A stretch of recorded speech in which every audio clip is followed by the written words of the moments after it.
Before we name ourselves, I want to name this place and acknowledge our position of privilege on the traditional lands of the Beothuk and the present-day lands of the Mi'kmaq, the Innu and the Inuit. A land acknowledgement recognizes the longer history, of course, reaching beyond colonization and the history of European colonies. And it upholds the significance of all Indigenous peoples who live and continue to live in this place. And in the days and weeks and months and years ahead, we have many opportunities to move forward in reflection, action, and reconciliation with Indigenous communities as we seek ways to heal with hearts and minds together. Welcome to Teacher Tales on Tuesday. My name is Jan Bewley, and I'm fortunate to offer classes in literacy and drama education in MUN's Faculty of Education. I'm delighted to have you joining me tonight as we reflect on the legacy of 100 years of teacher education in Newfoundland and Labrador, where we have been, where we are presently, and where and how we hope to grow. Tonight, I have some questions for 4 wonderful guests, all graduates from Memorial University. And I'm going to call on individuals to respond one by one so we all have a chance to share. The Teacher Tales on Tuesday, I should also tell you, are being recorded, and there are people tuning into the conversation right now. Apparently there are about 45 people online, and we have had 500 people viewing this in a week. So that's kind of exciting. So let's get started. I'm going to begin by inviting each of the guests here tonight to tell a little bit about themselves. They can introduce themselves and tell you who they are much better than I can. So I'm going to begin with Isaac. Isaac Mazer, can you tell us a little bit about you, please? Absolutely. First off, I'd like to say, Jan, thank you very much for inviting me in on this. It's always lovely to partake and to see you and meet new people.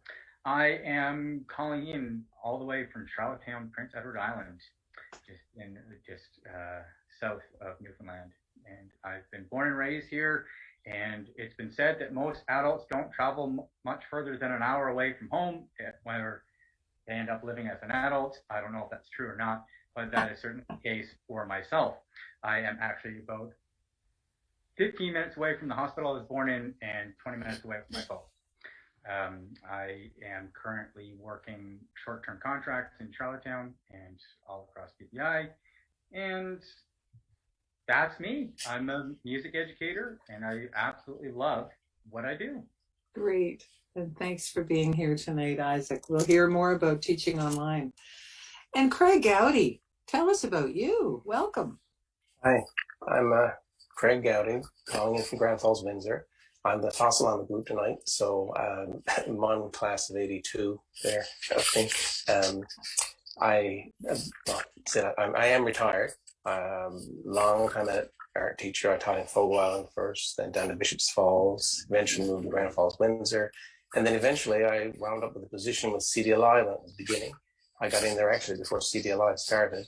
And my students were everywhere, from literally all around the globe as a result of it, if you know anything about the distance education delivery model. But my students, for the most part, were all over Newfoundland and Labrador, and that was a wonderful opportunity and a great learning thing for me as well. Now that I'm blissfully retired, I went back and I'm doing my artwork when I want to, where I want to, and taking on the art commission, murals, that sort of thing. But just to keep my hand in, I go once a week and I do an art session with young people down at the province's Youth Addiction Treatment Center here in Grand Falls, Windsor, Hope Valley, and have a lot of fun at that. And it is, like, again, as one gets longer in the tooth, it's nice to still be able to be around the younger people, and I always enjoy the in class. That's always fun. Beautiful. We're lucky to have you, Craig. Thanks a lot. Shannon, over to you. Where are you calling in from tonight? Hi, so I'm Shannon Dicker. I'm calling in from Nain, so right up north in Newfoundland, Labrador. And I am the program specialist for Indigenous education. It's a new position I've took on this year. I was previously a kindergarten teacher for 8 years before this. So Very excited to be here and very honored to be asked to be a part of this conversation tonight. Beautiful to have you here, Shannon. And Linda Coles. Hi, thank you, Jan, for this opportunity. As Shannon says, it's an honor to be invited to participate in this Teacher Talks. I've bounced around quite a bit over the years. I was born on the Great Northern Peninsula of Newfoundland in a small community called Savage Cove. And I was actually born in my grandmother's house. One of my paintings, A Winter Evening at Grammy's, and I was born in that house. I was a primary elementary teacher for a number of years and then decided that I needed to try something in terms of curriculum because as one of the teachers who, I guess over the years, was very involved in professional development and so on, I thought maybe I could contribute something from the Department of Education. And there I was a curriculum development specialist, and then I was the provincial executive director for literacy. We worked on the common curriculum with Atlantic Canada while I was there, so I enjoyed that, and also worked with publishing companies to develop a series of resources. Early Literacy was the name of that set. It's in some of the schools now in the province. And then following that,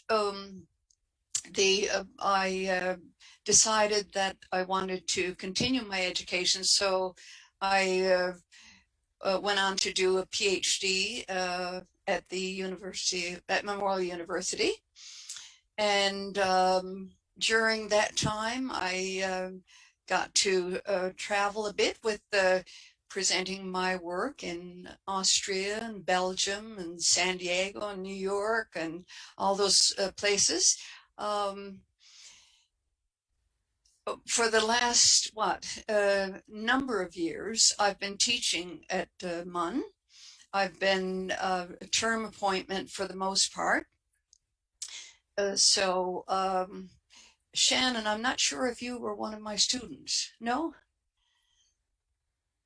Anyway, I've been teaching with the Faculty of Education now since the late 90s, because I was actually teaching some courses there while I was the executive director for literacy for the province and with the government of Newfoundland and Labrador. So I'm really happy to be here. A wonderful, I have to say, I've spent my whole career in education and still have a lot of interest in all aspects of education, and in particular, the voices of children, raising the voices of children. Anyway, is that good, Jan?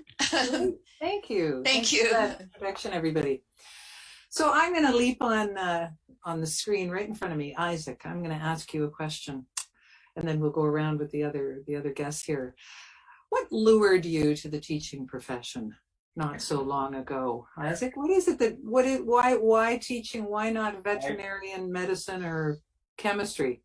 Oh boy, why not chemistry? Because I had no interest in science and everything else.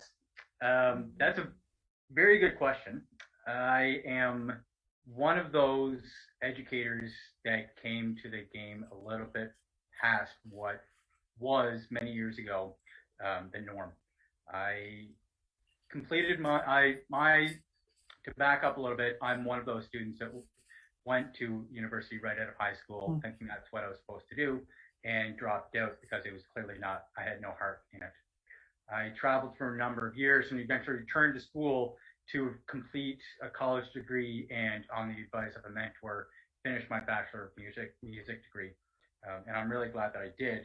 And eventually, within time, I came across a couple of friends, one particular that hit close to home. There was a particular conversation that we had in his garage. We'd been working on the campaign trail during the provincial election, in which he was running. He was a young go-getter. He was a teacher himself. Young family, spoke 5 or 6 languages, just youthful, and brought a real warmth to everybody's life. And we just had this one conversation that I opened up where I'd mentioned I'd always thought about being a teacher, but never thought that it was something that was in the deck of cards for my life. But something he just said hit home. And a couple weeks later, someone else had mentioned the same thing. I didn't mention anything about wanting to be a teacher, but she knew there was something there. And you know what, Jan, that conversation happened about 3 months before you met me. So it was a real quick turnaround. Wow. So ultimately, why teaching? Because I'm now a firm believer that it's a calling. It was always part of who I wanted to be. And it just took a couple good conversations from dear friends of mine that got me to where I am. And Great. I'm glad it found you, Isaac. I'm glad you had that conversation at the garage. Craig, take us back to pre-1982. What pulled you into teaching, my friend? Pulled me in. I don't know if it was a pulled in or just sort of slid in there anyway. I enjoyed school. I was a nutcase, I guess. I enjoyed school. I enjoyed being there, and very sociable. I liked that part of school. And when it came time, I had an aunt who was not that much older than myself. She had just finished. She was just graduating, and she had done this thing called Harlow, which I didn't know about at the time, and that just sounded amazing. And I thought, so you can go and do this, go to England sort of thing, and I can still be it sounded like a thing to do. Besides, my math chops were not great, so medicine and things like that, but not couldn't be. And at the time, I don't know if it's still the case or not, again, but when I went, you could actually go through and get all your degrees and get lined up to teach without doing math. Profession, math, numerically illiterate, just can't do it. And so I didn't have to, so this was easy. And I just went, did the Harlow thing, came out. But when I started, it was at a time when it was tough to get a job unless you were a math teacher or a French teacher or a special ed teacher. That was the trinity. I don't know, but it's probably still like that. And all the time, I was teaching about 16 years before I finally relaxed and thought, this is the year maybe I won't get laid off. So, but I got a job teaching art right from the get-go, part-time first, and that became the thing.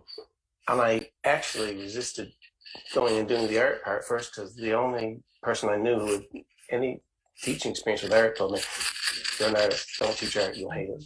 They'll drive you crazy. So I listened to him. That was probably the only thing I look back at. That was wrong. But anyway, I got here anyway, one way or the other. Great. And muddled through. A great story. So not pulled, but slipped in. You slipped in. I like Just that. kept sliding along, and it was a sort of hand into one glove and almost went into the other. Well, that's not really a good analogy, but still, you get the idea, right? Great, thanks, Craig. Shannon, how about you? Have you got teachers in your family, Shannon? So I actually have 2 aunts by marriage who are teachers, and I grew up and I have cousins who are just a year younger than me. Both of them have daughters, and I used to go to the school all the time as a kid, after hours on weekends with my friends to go play while they did their schoolwork, and I thought it was the coolest thing ever, being in the school after hours. So that kind of sparked my interest, I guess, in seeing what teachers do. And I think I always knew I wanted to be a teacher. I remember being a kid and playing school, making worksheets for my friends. And I don't know if they always enjoyed it as much as I did, but I used to love it. So I think I always knew. And then when it was time to graduate high school and we were filling out like applications and things, it just came like, is this something I really want to do? Because it's something I wanted to do my whole life, but is it something like, do I want to explore something different? Because I kind of thought maybe I'll just try something else first. So then I kind of just went in, I did like a general year. I didn't specify what I was going to do. And then I just knew I love kids. I knew I wanted to work with kids, and I knew this would be like the best way for me to do it because, I just loved like everything about school, and I was an overachiever as a student growing up, and I just really really wanted to be a constant, I guess, being from Nain, growing up in a rural, small Inuit community. It was very hard to keep teachers. A lot of people would come and go. You'd get really attached to teachers and then they'd be gone. And then you'd have teachers who would come and stay and love it. And then after some time they would go. So you're always just wondering, when are you going to leave? So that was a question you would ask the teachers that you liked. So for me, when I made the decision to become a teacher, I wanted to be that constant for students. I wanted to represent like the Inuit people myself. I wanted to be, I guess, a role model to people in my community, to say, like, this is where I started and this is what you could do. So I decided to go into education. And then from there, I didn't want to stop. So I became a primary teacher. And then I went to do my master's and completed that. And I was 4 courses away from getting my level 7. So I went ahead and did that. And my last course was with you, Jen. So yeah, it was just, it's something that I knew I wanted to do my whole life. But there was a moment when I was applying to university that I wasn't sure, because it's something I always knew, but I kind of wanted to explore first. But then, yeah, it was like a calling. As Isaac said, like, I just knew. I'm always happy when I hear about people lining up stuffed animals and dolls and making people play school in basements and places. It's good. Thanks, Shannon. Thanks for that incredible story. And Linda, how about you? What drew you in, Linda? You're muted there, Linda.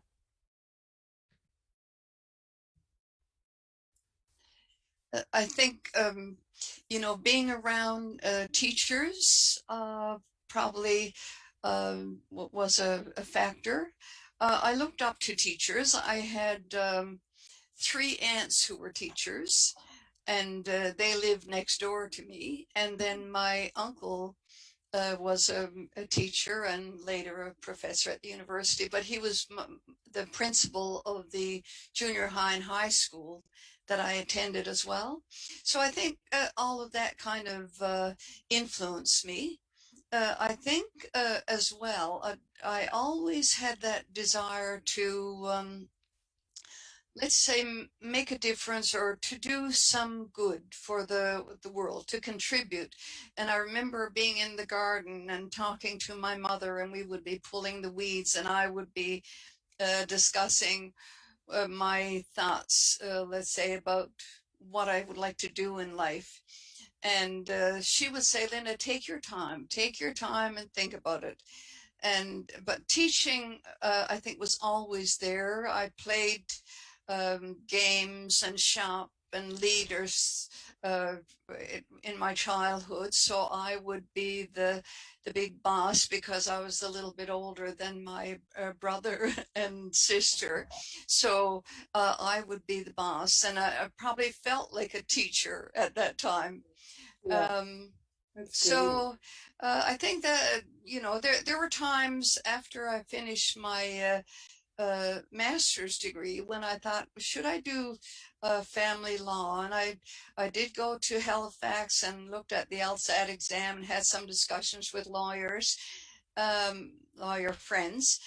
But I thought, no, education is where I want to be. So, and I really enjoy working with children and students of all ages. So I think the career was the right one, the right choice for me. Great. Thanks, Linda. Thank you. All right, I'm going to give you a minute to think. Well, not even a minute.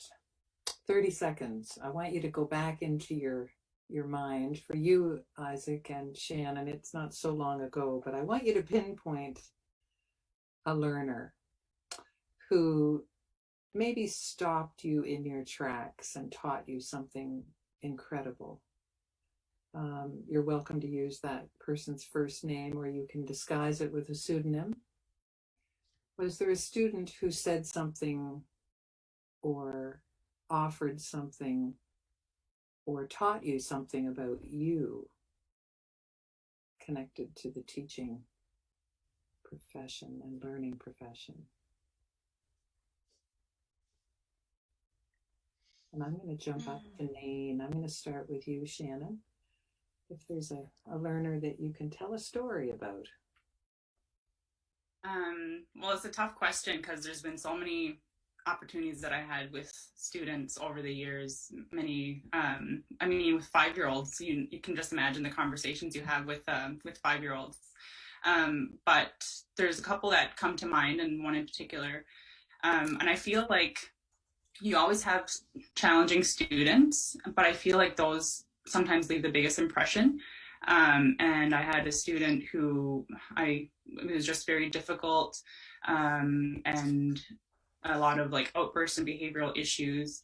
And I just really wanted to connect with that student on any level. So I spent most of the year just trying to build a relationship. And it was through those times that the student taught me so much about patience, taught me so much about how to connect with others and to take your time and to know just to, like, sometimes it's just so important to listen, and to not speak all the time, to take time out of your day to check in with your students, and to know that sometimes all they need is just a hug, or all they need is just an extra bit of love. So I feel like the student in particular taught me so much in the way of patience, in the way of empathy, in the way of grace, in the way of how I now conduct any relationships with people moving forward. And it's all about building that connection. And I feel like once we made that connection, there's been such a strong relationship since. So I think that taught me a lot about teaching, and it really makes you understand that it's not all about teaching the curriculum. It's not all about teaching the academics and things like that. It's really about relationships first. So I think that was something that really stuck with me. What a beautiful story. How old is that little cricket now, Shannon? Estimate. Still in the primary school, so I grade 3. So wonderful. Still teaching things, yeah. On the bottom of my signature on my emails, it says that I think the best teachers in the world are 6 or 7 years old. I do. Craig, I'm going to go over to you. Tell us about a learner that it might be somebody at the youth center where you are now. I was going to say, when you asked the question, the mental Rolodex was burning up my head. But I will just chime in there and echo what Shannon said. I think the whole idea of relationships with students, and sometimes the ones who you probably have had the most challenges with, often are the ones you wind up, that's what's strong, really strong after, because of course everybody has an arc, and they all, my experience, they all come around, and at the end of it, it was worth all of that. So, but in the meantime, I'm going to zero in on another student I had years ago. It was a young fella. He was a bit of a ticket, as the principal used to call him, around school. And I often wound up with the tickets and hard cases and whatnot that would be put into the art room, of course, and talking about things like math. But it is. Anyway, I had him for years, and academically, whatever that means, he wasn't all that strong, or so they kept telling me. I had him in the art room, and as I was frequently telling him, because he was constantly getting in trouble with the rest of the staff, constantly having issues, and I'd sit him down and say at the end of the day, look, don't worry about it. That's their measuring stick. You're in school. Unfortunately, in a lot of classrooms, the measuring stick that they're holding up to get you, not for you. In the meantime, if you went down the staff room this afternoon with a bunch of pencils and slapped them on the table, you would bury them all. And that was the measuring stick, but that's not the one that's being valued at the moment. So my early experiences with him, and then loads of students subsequently, I guess it was because of the area I was teaching, he just kept reminding me about that, again, how, I guess in education, the whole value we put on students and all that, the kind of glasses, the filters that we see that through.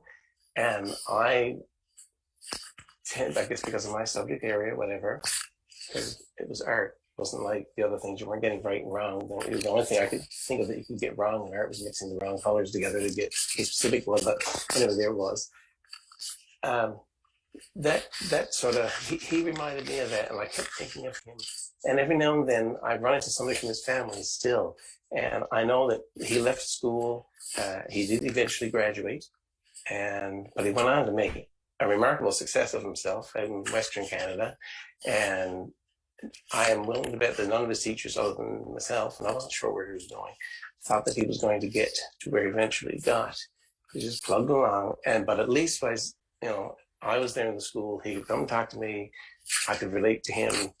And again, like Shannon said, that whole relationship thing, just remembering all the students out there have something. Everybody can do something. We can't all do the same thing, and frequently then I had to go around and poke my nose in and remind other staff people and stuff like that. But yeah, there was a teaching early on that, even though it was school, I don't think I was always a good fit in school as a teacher, because academia and all that stuff, that wasn't necessarily what I was looking for. No. But you were that person that made the difference for him, Craig, which is lovely. Yeah. Well, he made the difference for me too, and it was also fun. He had an ability and a facility with what I was into, and led the way. And he had his moments to shine, and the other students all recognized that about him too. They saw what was happening with him the rest of the time.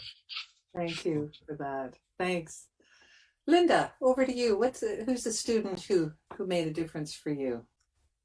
There are so many, but I guess what stands out would be some of the years that I spent with gifted children. I was in an urban school, where the principal of the school decided that the gifted children would be placed together in a group. It didn't mean that I just had gifted, because I had 38 students, but a third of them would have been very gifted. And one boy that stands out, he was transferred from another school. He was having all kinds of challenges, behavioral challenges. And the very first day that he arrived in my class, he pulled out the chair from under one of the students, and the student fell to the floor. So I thought, what do I do with this? And as Craig and Shannon said, you try to develop a relationship with the child first. So I met with his parents, and I asked if they would mind if I just put his academics on hold, kind of, because he was fine academically, and if I could have meetings with him, a 15-minute meeting at the end of the school day. So that's what we did for a while. And this boy, you realize, I guess, Jan, how very gifted some of these children are and how lonely they are. I think sometimes we tend to think of, oh, gifted children, they're fine, they can just do everything, so it doesn't matter whether they complete this or that or keep them at this grade level. But what I found with gifted children was you needed to meet them where they are, and not say in terms of the curriculum, the grade level curriculum, but take them beyond that. And I think that's when gifted children, you develop a good relationship with them, and that's when they're happiest, when you meet them where they are. But this one particular child, and I can name a few of them, but I'll just focus on one. He had all kinds of behavior issues, and so partway through the term, after I had been doing some meetings with them and developing a relationship with them, he started getting headaches and pains in his stomach and that sort of thing. So I spoke with his parents, and I said, I wonder if there's anything that's happening in school. And they said, well, I don't think so, because he says you're the first teacher he's ever had. That doesn't make him do things that he already knows how to do. So, but I knew in terms of the other children that he was struggling.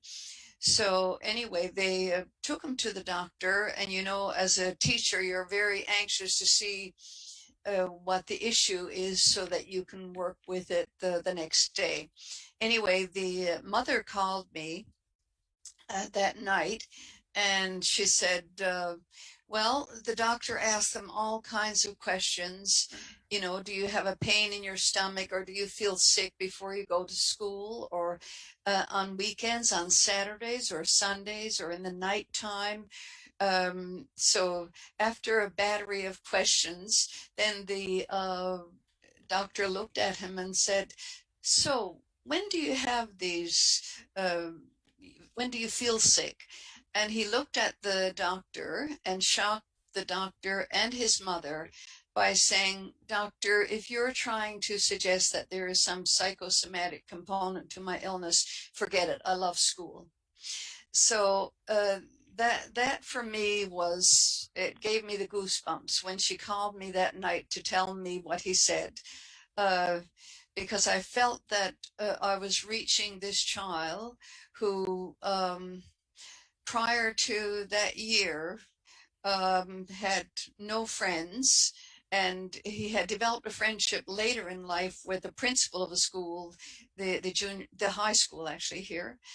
And then later, when he was a teenager, we connected again. He wanted to meet with me to discuss some very personal issues, and he asked me if he could talk to me privately, and I wouldn't tell his mother and his father about it. So I was really torn. I said, I'll have a conversation with you and I'll hear what you're saying, and I will never tell anybody what it is you're saying. But I said, I'm going to ask you to promise me that you will tell your parents after this meeting with me. But he had so much faith in me as a teacher. So it made me feel, Jan and others, that I think when we reach out to individual students and we try to make a difference and we try to meet them where they are, I think it means so much in their lives. Yeah. Yeah. Thank you for that. That's a lovely story, Linda. Thank you. Isaac, over to you. Is there a student in your early, you've been teaching how many months, Isaac? I have just rounded out to just passing the 1 year mark.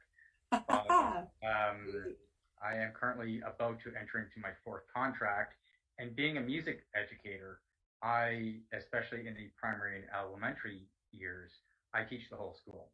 Yeah. In particular, right now, I am teaching kindergarten all the way up to grade 12. So the number of students that I interact with on a regular basis is in the hundreds. So, so it's a real challenge, Jan. I'm thankful that I'm the 4th person that you've asked, so that I had a really good chance to think about it. And there is a number of students, as most educators will have had, but there's one in particular student that pops out in my mind, and his name is Mark Fadul. When I taught him, I was working my first contract at this school in Charlottetown that had 130 students or so. Mm-hmm. One class per grade, with the exception of kindergarten, where there was 2. And he was in the grade 1 class with an older brother in grade 6. I've been trying to think of what his older brother's name, but it's left my mind, but it's neither here nor there. Mark, being in grade 1, he and his brother and his family had just come from Syria, and their first language was French. His brother had already developed a good understanding and was quite fluent in English, so that was not an issue for him. But his younger brother, Mark, was really struggling. He had arrived in January, halfway through the school year. I was starting in March, so I didn't fully understand this whole situation at that point. With this contract, 40% of it was music, and the rest of it was working with English as an additional language with students in grade 1, 2, 3, and 4, and doing some small groups with math, working with small groups with math in the same years as well. Mark was one of those students that I was working one-on-one with math. I do remember him being with I remember him from music class, being in the back, and he wasn't always participating. He would have this tendency of running around a chair and just having fun. He'd always have this big smile on his face. He was really enjoying what he's doing, and I would always try to connect with him before and after class and in the hallways just to see how he was doing. But language was an issue with him, well, with us, I should say.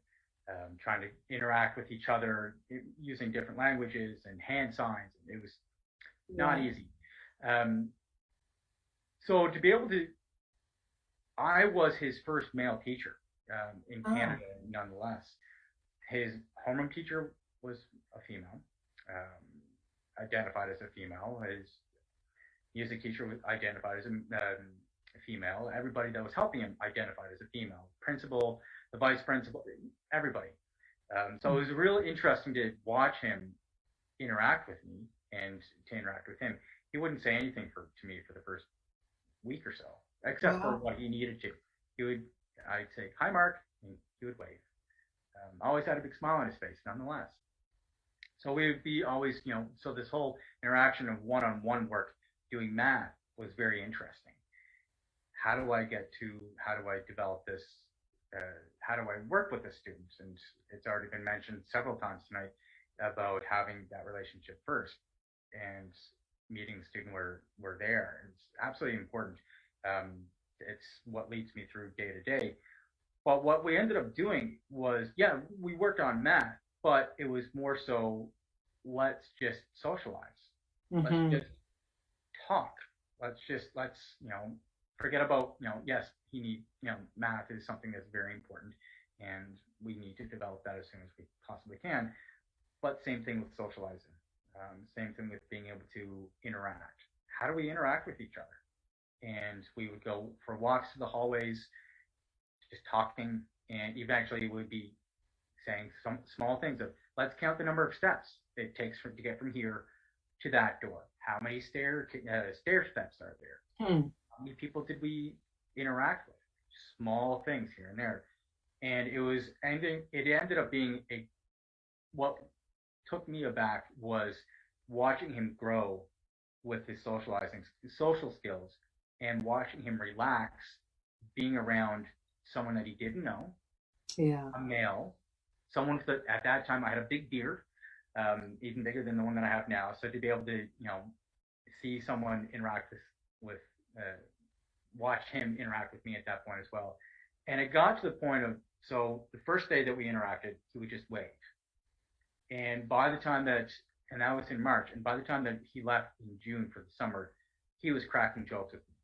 He would always have a joke for me every day that we'd see each other. And with the grade 1 class, we'd start our music class with 3 jokes a day. And he was always eager at that point. So music class, he was running around in a chair at the back, not participating. But when we're doing the 3 jokes a day, he would have his hand raised like there was no tomorrow, and always wanted to participate. So just he had a friend. He had a friend in you, Isaac. Beautiful. This is going to be a snappy question, and then I'm going to end with one more question. I think we have time. We're going to go really quick here. Has a child, a learner of any age, ever given you anything, even a parent or a caregiver of a student?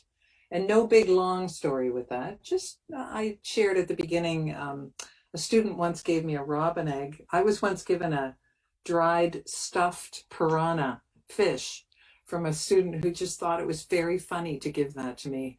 And I don't know what happened to that thing, but anyway, those kinds of things. Yeah. Shannon, I'm going to start with you. Any, it might have been a non thing too.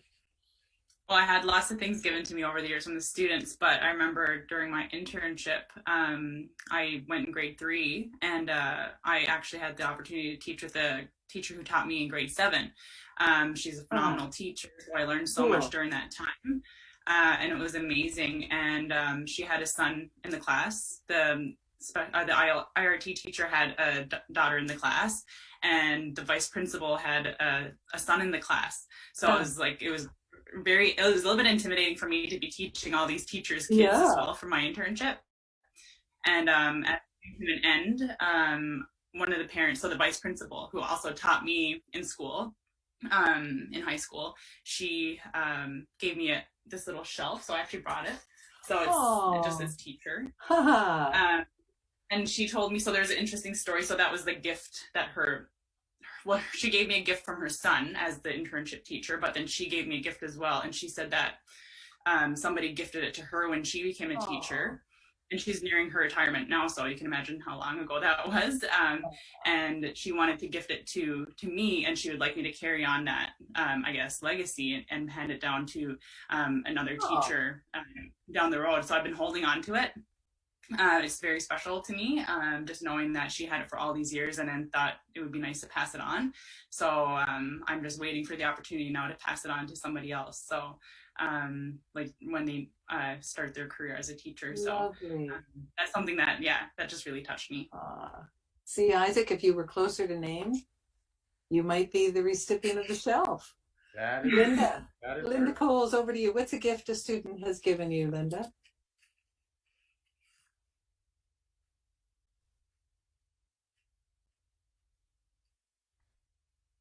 Okay. I think the notes that I've received, when I decorated the tree this year and I put all the little ornaments that children have given me over the years, it's a wonderful time to reflect on all the positive experiences that you've had with children. But I think what has meant a lot to me would be the notes. Mm-hmm. One little girl wrote me a note, I would say every second day she came to school. She had a note that she had written the night before, and her father said that she would go to his office with him sometimes when he was working, and he'd ask her what she wanted to do, and she'd say, well, I'm going to write a note to Miss Coles. So I had a lot of notes, and just kind of going through them this Christmas. I still hear from her. So she's living in another country right now. Still hear from her, went to her wedding and so on. Beautiful. And wonderful. The notes, the love lovely. notes. That's Her great. father said you got more love notes from her over the years. So it was very special. Very Thanks, special. Linda. Thank you. Isaac, how about you? Similar to Shannon, mine came actually when I was doing my internship as well. I did my placement at a consolidated school, so it was kindergarten through grade 9. And I had done it with an educator that I've long admired and still do to this day, and I consider her a mentor. What ended up coming to me at the end of my placement was a band sweater. I should have worn it tonight. A band sweater that she had especially embroidered for me. On one side it said Mr. Mazer, and these band sweaters could be bought by anybody involved in the band. And on the other side, very sweetly, she wrote assistant director, which was absolutely lovely. She and I worked very well as a team. And so that was the first part. And the second part was actually, I have it here. It's hard to see, but it is a little homemade book that every student in the class signed and said thank you from the time that I had. Wow. And there's this one particular note from a grade 9 student that really stood out. Her name was Michaela. She played the baritone sax, a very big saxophone. And I did not talk to her very much at all. But something hit home with a few interactions that we had where she wrote this lovely note saying, thank you for helping me come out of my shell and be confident while playing. Now, I didn't think that I did anything special other than just tell her the fact that she has a great opportunity to play bari sax, and those low notes are just so wonderful to hear, that she wrote that, which is absolutely amazing. So the next time that I saw her, I didn't see that note in enough time to be able to see her during my placement, but I had visited the school on a regular basis. And when I saw her next, I had to, of course, make a point of saying thank you for that lovely note. Yeah. It was Wow, nice. what a wonderful memento of your time there. Craig, how about you? Any Well, as any an art teacher now, I did receive a lot of art pieces from students, certainly by the end of the year. But one thing that stood out for me, I guess I got a couple of years ago, I had an old student look me up and wanted to meet with me, introduced me to his wife, et cetera, and gave me a copy of his thesis that he was working on. He was on his way, I think he's got his PhD by now. But anyway, wow. because I was in it. And Oh, he wanted to tell me about how the fact that I had another student in junior high, he had Tourette's developing. I wasn't really aware of it. Like I told him at the time, it wasn't that big to me, but to him, it was crushing. And I encouraged him to get involved in drama and after school drama, because I was always heavily involved with extracurriculars as well.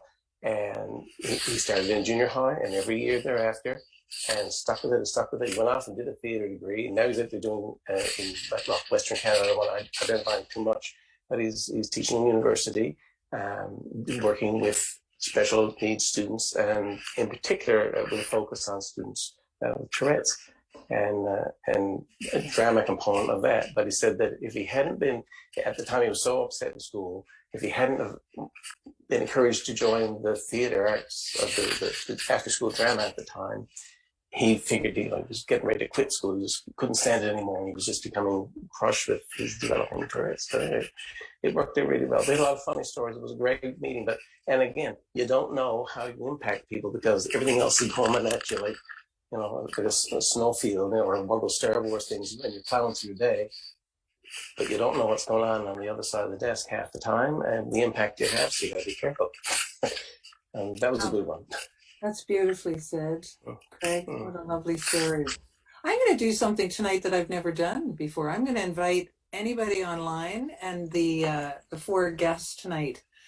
I'm going to end tonight by asking everybody to go into the chat and type some advice for a new teacher in there. What would be your advice to a new teacher? Maybe it's just a word. It might be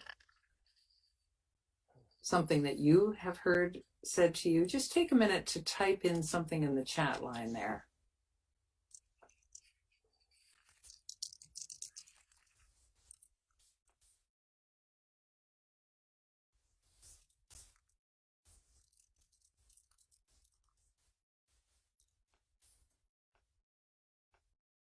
Mm-hmm.